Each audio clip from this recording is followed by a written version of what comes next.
De la péritonite infectieuse en dialyse péritonéale. Voici une phrase que vous avez sûrement déjà entendue de la bouche de vos patients arrivés au stade d'épuration extra-rénale.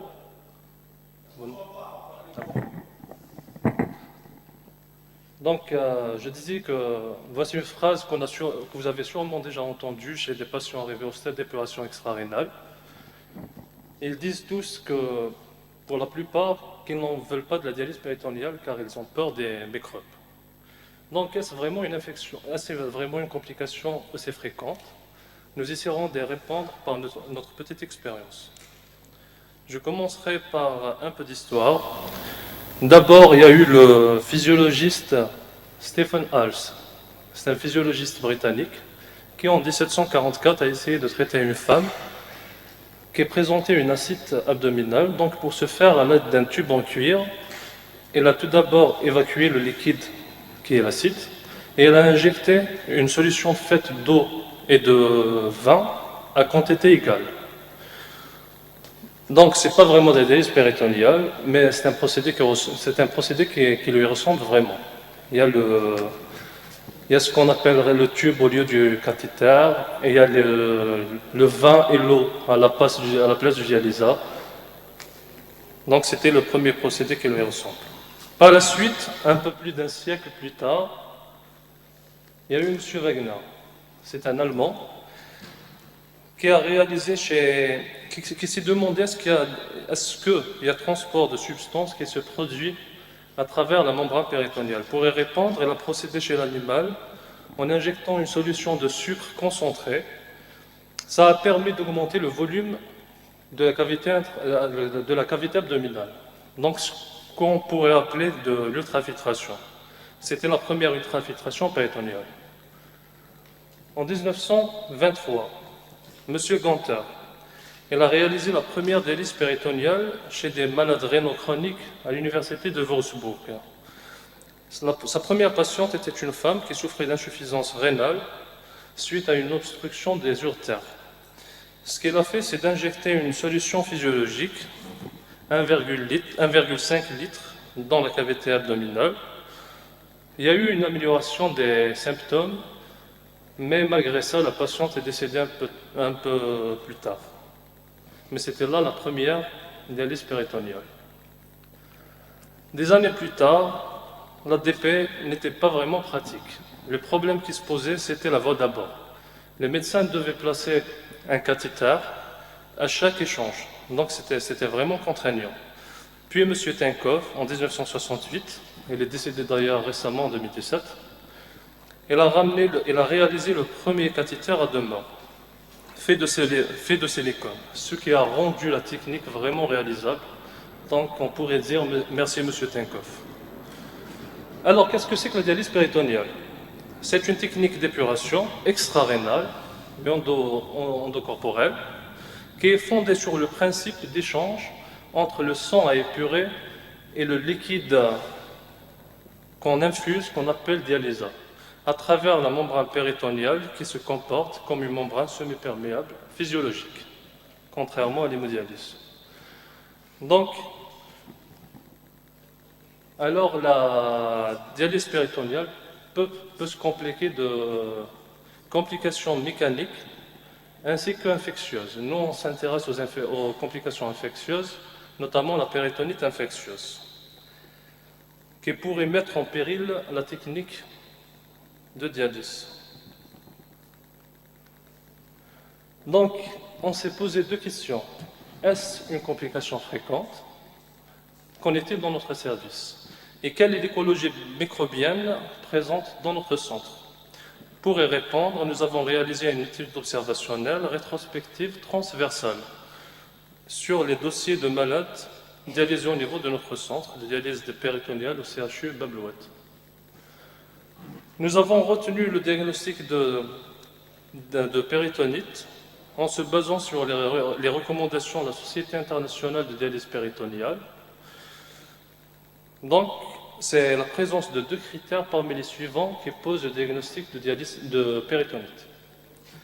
C'est des symptômes cliniques propres à la péritonite, c'est-à-dire des douleurs abdominales ou bien un dialysat trouble, La présence dans l'étude cytobactériologique de leucocytes supérieurs à 100 par millimètre cube dans au moins 50% de polynucléaires neutrophiles, ou bien une culture positive.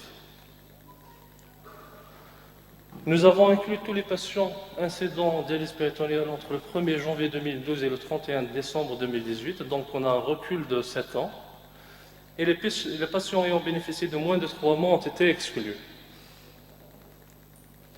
On a recueilli différentes données et on a eu les résultats suivants. Donc on a un collectif de 62 patients fait de 37 hommes et 33 femmes, donc on pourrait dire un sexe ratio près de 1. Et on a des tranches d'âge qu'on a séparées en patients inférieurs à 20 ans, 20-39, 40-59 et plus de 60 ans. La tranche d'âge la plus importante est de 40 à 59 ans, ça représente presque 50% des patients. La néphropathie initiale chez nos patients était pour la plupart indéterminée, c'est presque 50%. Puis on a les néphropathies glomérulaires, qui sont aux alentours de 33%, et les néphropathies interstitielles faites de polykystose rénale, néphropathie interstitielle chronique. Pour calculer l'incidence des péritonites, on s'est basé sur les recommandations du registre de dialyse péritonéale en langue française, qui dit qu'on prend la durée cumulative des mois de dialyse, qu'on divise par le nombre d'épisodes de péritonite. Tout en sachant que les péritonites récidivantes, on les comptabilisera qu'une seule fois, car c'est le même germe et c'est pratiquement le même épisode. Une péritonite récidivante, comme vous le savez, c'est une péritonite qui survient dans les 4 semaines suivant le traitement d'un ancien épisode avec le même germe ou bien une culture négative. Donc, on a eu un recul de 7 ans sur 60 patients pour une durée cumulative de 1417 mois. On a eu 36 épisodes chez 25 patients. Donc, en se basant sur la dite formule, on a un taux de péritonite à 39 mois, à 39,36 mois par patient. On a 2 tiers des patients qui n'ont jamais présenté de péritonite. Par contre, un tiers a présenté un seul épisode et on a pratiquement des pourcents qui ont présenté plus d'un épisode. La première péritonite chez nos patients a survenu 18 mois après le début de la technique avec des extrêmes de 2,5 et de 71 mois. On a une patiente qui a 71 mois sans péritonite et elle est toujours en DP. On a eu 4 péritonites réfractaires.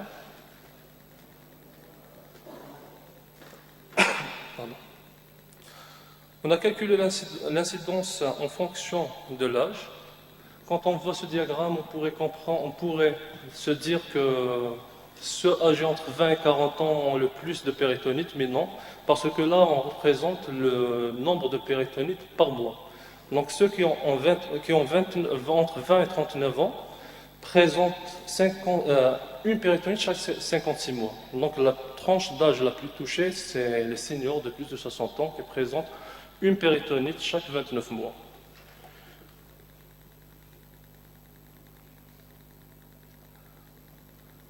On a calculé aussi l'incidence en fonction du sexe.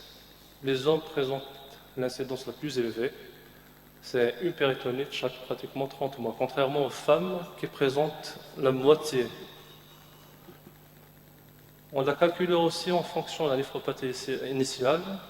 Et les patients présentant une hyalino-segmentaire et focale présentent le plus de péritonite. Et ceux avec néphrangiosclérose, qui était à l'origine de leur insuffisance rénale chronique, présentent le moins de péritonite. La microbiologie des péritonites dans notre centre est faite pratiquement de germes gram-positifs. Donc sur les 36 épisodes de péritonite, on a eu 12 épisodes dus à des grammes positifs, 8 à des grammes négatifs, un seul épisode fongique, et néanmoins 15 cultures sont demeurées stériles.